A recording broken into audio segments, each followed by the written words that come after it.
So we are all tied up here in Cleveland versus Orlando, and this was another blowout. In the second half, the Magic just took everything into their hands and absolutely destroyed these Cavaliers. Franz Wagner had his best game I've probably seen this year, maybe. Certainly since the All-Star break. 34, 13, and 4.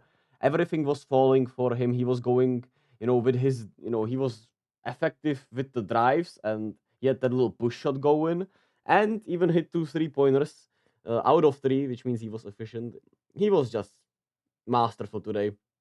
Really destroyed Cleveland's point of attack defense and did well against Jared Allen and Evan Mobley contesting. So shout out to Franz Wagner. He played really physical, really tough today, and he got the dog in him, man.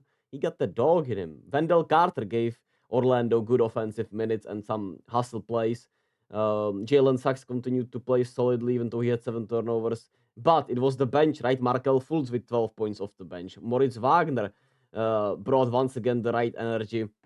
He always comes in with a nastiness to him, and he disrupted Cleveland a bit. Jonathan Isaac hit 4 of 6 3-pointers and was sensational in his 20 minutes. And Cleveland has a tough time scoring themselves, right? Jared Allen has been the only one that has had a good time against this Orlando defense when you think about it.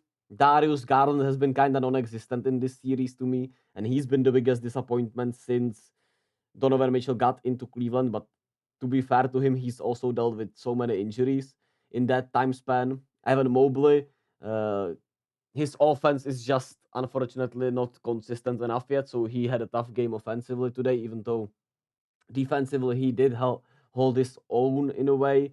And the bench was absolutely nothing. Georges Niang has been not good in this series. Isaac Okoro didn't take a shot in this game, and Caris LeVert couldn't get it going against this Orlando defense, which obviously has some of the best point of attack defenders, but best athletes, best uh, screen navigators in the league. And they obviously have a really solid, lengthy backline also. And the biggest problem for Cleveland is that Darius Garland has just not been that guy, and Donovan Mitchell has not looked himself also in these games.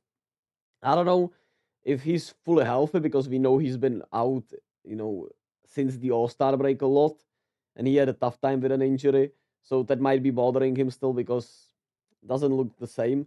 And that's tough because he was an MVP candidate, obviously. Um, he was an MVP candidate before the All-Star break, and deservedly so. Now, the thing is, can you trade Garland?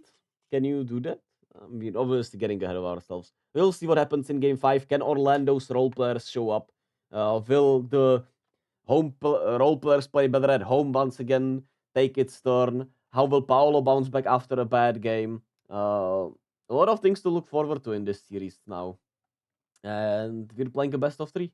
Excited for that.